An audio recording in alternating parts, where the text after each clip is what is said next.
Morning everyone, here we go. Wednesday, middle of the week. My brain has got to get back into Perth zone rather than down South Albany zone. It's funny when you come back, I know people come back when they come back from holidays in Bali and they suffer what they call Bali blues because their brain is still kind of up there, and yet they know, okay, there's all these responsibilities for life back at home, Perth, Melbourne, Sydney, wherever you are. And of course some people would have had to recover from the weekend of winning premierships. My friends in Cronulla would be going off their head winning that premiership after all that time, and of course hundreds of thousands of people that were celebrating with the Bulldogs. It's funny, my mate Brian Cook, who had been chief exec of the Eagles, chief exec of Geelong, said, you know, it's funny, when a team loses, they get far more complaints. The chicken was worse in the hamburger buns. The gatekeeper people weren't as friendly. How people identify with their winning teams. That it's our team, we won. Funnily enough, when their team loses, they lost. There's a very strange psychology there. But anyway, what's that got to do with anything? Nothing. It's just chatter. It's Lee chattering on a Wednesday morning, getting his head back into gear after driving the 5 hours or so back from fantastic Albany. Like looking back at the photos, you know, there they were, those monster waves coming through once in 20 years. So we were down there for a very special weekend, let alone the fact that trees have been blown over and power went out in Denmark.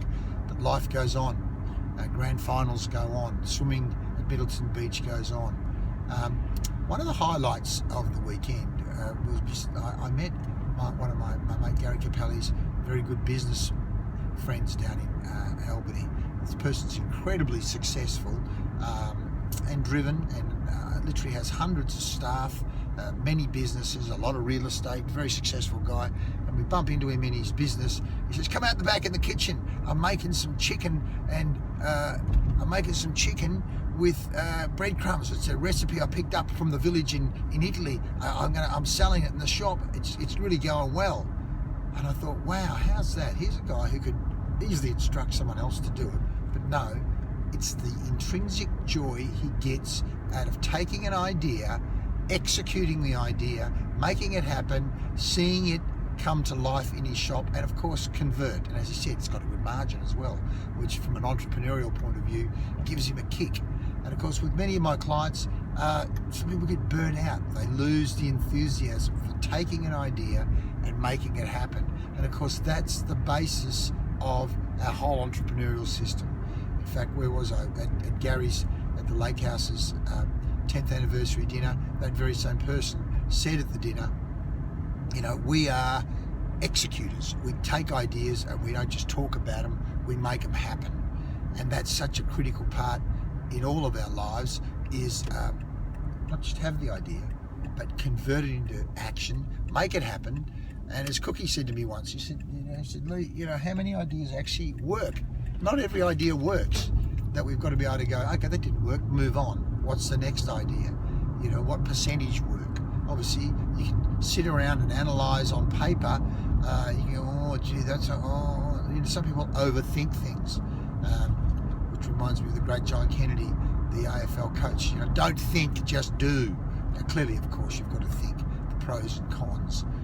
My mate Pumper Hughes is also very successful in business. He's a great strategist and plans things forward, which just on that, one of my other plans with my clients we're doing at the moment is much better planning, more goal setting. Which products do we want to sell over the next 90 days? What projects are we going to put in place? Now get on with it and execute. Don't think too much, just do.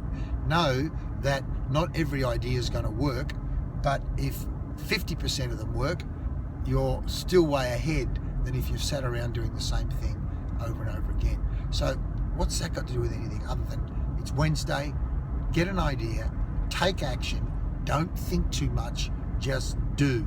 If you haven't got a 90-day sales plan, you haven't got a 90-day plan for your business, at least a 90-day, what are we going to sell over the next 90 days?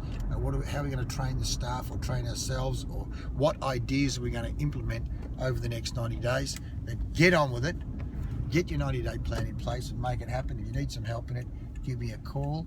In fact, I'm talking to one of my coaches this morning because at times I said, Lee, what are you doing, mate? Who coaches the coach? Who motivates the motivator? And we all, at times, need to get our act together. In fact, there's Ron Davidson walking across the car park for swimming training. He's going to give us some very nasty stuff, take us out of our comfort zone this morning and take great joy in doing it, which to a certain extent is what you want a coach to do. If I'm going to do it on my own, I'll probably only do a kilometre. Work with Rod and the guys, we'll do 2.5k, and that's going to push us. Anyway, have a good day, get on with it, get an idea, take action. See you soon.